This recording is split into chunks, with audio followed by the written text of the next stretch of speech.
بسم اللہ الرحمن الرحیم۔ السلام علیکم سامعین کرام، آج کا بیان ہوا اور جنات پر حضرت سلیمان علیہ السلام کی حکمرانی اور پہاڑوں کا مسخر ہونا ہے۔ وَكُلًّا آتَيْنَا حُكْمًا وَعِلْمًا وَسَخَّرْنَا مَعَ دَاوُودَ الْجِبَالَ يُسَبِّحْنَ وَالطَّيْرَ وَكُنَّا فَاعِلِينَ، یعنی اللہ تعالیٰ فرماتے ہیں کہ ہم نے دونوں کو حکم یعنی حکمت و نبوت اور علم بخشا تھا، اور ہم نے پہاڑوں کو داؤد علیہ السلام کا مسخر کر دیا تھا کہ ان کے ساتھ تسبیح کرتے تھے، اور جانوروں کو بھی مسخر کر دیا تھا، اور ہم ہی ایسا کرنے والے تھے۔ اور ہم نے تمہارے لیے ان کو ایک طرح کا لباس بنانا بھی سکھا دیا تاکہ تم کو لڑائی کے ضرر سے بچائے، بس تم کو شکر گزار ہونا چاہیے۔ اور ہم نے تیز ہوا سلیمان علیہ السلام کے تابع یعنی فرمان کر دی تھی، جو ان کے حکم سے اس ملک یعنی ملک شام میں چلتی تھی جس میں ہم نے برکت دی تھی، اور ہم ہر چیز سے خبردار ہیں۔ اور دیووں کی جماعت کو بھی ان کے تابع کر دیا تھا، ان میں سے بعض ان کے لیے غوطے مارتے تھے اور اس کے سوا اور کام بھی کرتے تھے، اور ہم ان کے نگہبان تھے۔ فَسَخَّرْنَا لَهُ الرِّيحَ تَجْرِي بِأَمْرِهِ رُخَاءً حَيْثُ أَصَابَ وَإِنَّ لَهُ عِندَنَا لَزُلْفَىٰ وَحُسْنُ الْمَآبِ۔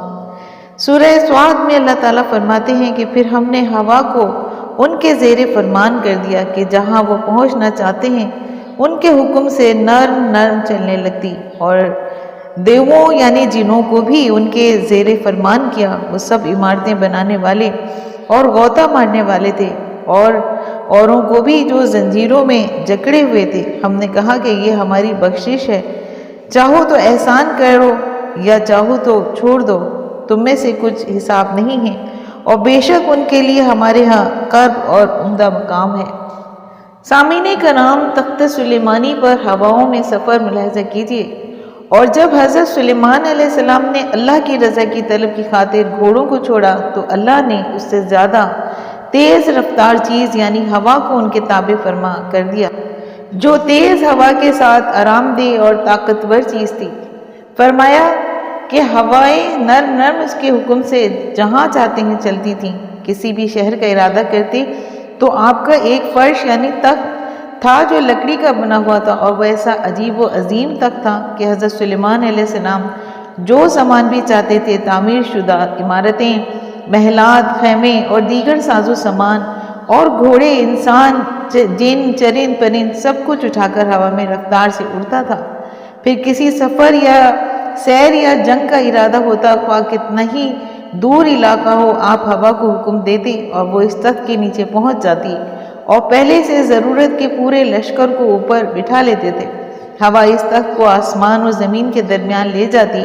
تو پھر آپ رخا یعنی نرم ہوا کو حکم دیتے، وہ آپ کے تخت کو دھیرے دھیرے لے کر اڑتی، اور اگر آپ سرعت یعنی سفر کے خواہش مند ہوتے تو آصفہ تیز ہوا کو حکم کرتے، پھر وہ آپ کے تخت کو انتہائی تیز رفتار سے اڑاتی، اور جہاں کا ارادہ ہوتا وہاں لے جا کر اتار دیتی تھی۔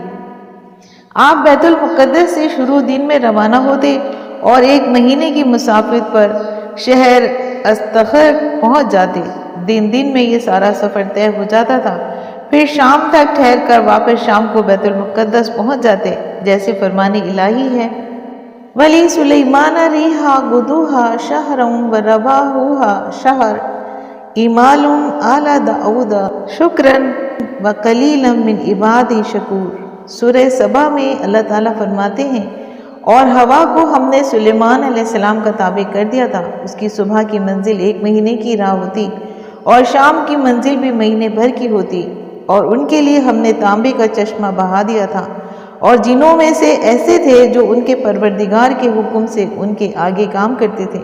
اور جو کوئی ان میں سے ہمارے حکم سے پھرے گا اس کو ہم جہنم کی آگ کا مزہ چکھائیں گے۔ وہ جو چاہتے یہ ان کے لیے بناتے، یعنی قلعے اور مجسمے اور بڑے بڑے لگن جیسے تالاب اور دیگیں جو ایک ہی جگہ رکھی رہیں۔ اے داؤد علیہ السلام کی اولاد، میرا شکر کرو اور میرے بندوں میں شکر گزار تھوڑے ہیں۔ حضرت حسن بصری رحمۃ اللہ علیہ فرماتے ہیں کہ سلیمان علیہ السلام صبح کو دمشق سے روانہ ہوتے، تو دوپہر کا کھانا استخر میں جا کر تناول فرماتے، شام کو وہاں سے روانہ ہوتے تو کابل میں رات بسر کرتے، اور دمشق اور استخر کے درمیان بھی اسی طرح استخر اور کابل کے درمیان بھی ایک مہینے کی مسافت تھی۔ علامہ ابن کثیر رحمۃ اللہ علیہ فرماتے ہیں کہ تعمیرات کے ماہرین کا کہنا ہے کہ استخر شہر تو جنہوں نے سلیمان علیہ السلام کے لیے بنایا تھا، اور یہاں قدیم دور میں ترکوں کی حکومت تھی۔ اسی طرح دوسرے مختلف علاقے بھی جنہوں نے آپ کے لیے بنائے تھے، جیسے تدمر، یہ شام میں حلب کے قریب ہے، اور بیت المقدس، باب جیرون، باب البرید، آخری دونوں شہر دمشق میں ہیں۔ اللہ رب العزت کا ارشاد ہے کہ وَأَصَلْنَا لَهُ عَيْنِ الْقِطْرِ، ان کے لیے ہم نے تانبے کا چشمہ بہا دیا تھا۔ اس کی بابت حضرت ابن عباس رضی اللہ تعالیٰ عنہ، مجاہد، اکرمہ اور قتادہ وغیرہ فرماتے ہیں کہ قرآن میں لفظ قطر سے مراد اناس یعنی پیتل ہے، اور قتادہ رحمۃ اللہ علیہ فرماتے ہیں کہ چشمہ یمن میں ہوتا تھا جو اللہ تعالیٰ نے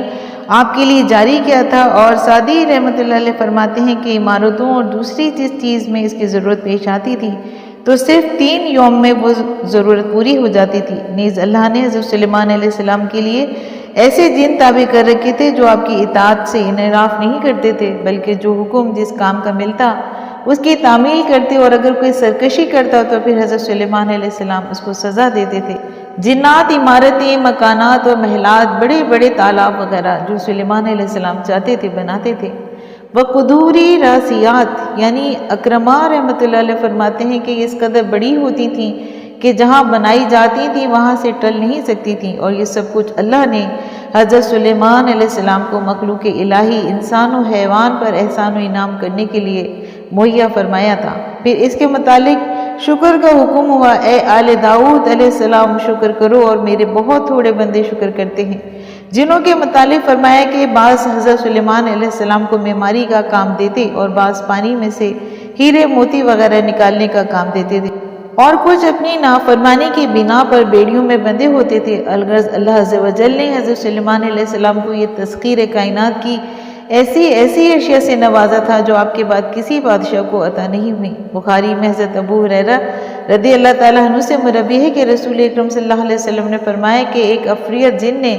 گزشتہ رات مجھے نماز میں تنگ کیا تھا تاکہ میری نماز خراب کروا دے، اللہ نے مجھے اس پر قدرت دے دی، اور میں نے اس کو پکڑ لیا۔ پھر میں نے ارادہ کیا کہ اس کو مسجد کے ایک ستون سے باندھوں تاکہ تم سب کو اس کو دیکھ سکو، اور پھر مجھے اپنے بھائی سلیمان علیہ السلام کی دعا یاد آ گئی کہ پروردگار میری مغفرت فرما، مجھے ایسی بادشاہت دے جو میرے بعد کسی کو مناسب نہ ہو، تو اس وجہ سے میں نے اس کو ذلیل کر کے چھوڑ دیا۔ اسی طرح مسلم اور نسائی نے بھی اس حدیث کو شعبے کی حدیث سے نقل کیا ہے۔ سامعین کرام، امید کرتی ہوں کہ آپ کی علمی معلومات میں یقیناً اضافہ ہوا ہوگا۔ اگر آپ کو آج کا بیان پسند آیا ہے تو آپ اپنے چینل فضائل اسلام کو لائک اور سبسکرائب کیجیے، اور ساتھ لگے بیل آئیکن کو پریس کیجیے تاکہ آنے والی نئی ویڈیوز کا نوٹیفیکیشن آپ کو سب سے پہلے ملے۔ شکریہ۔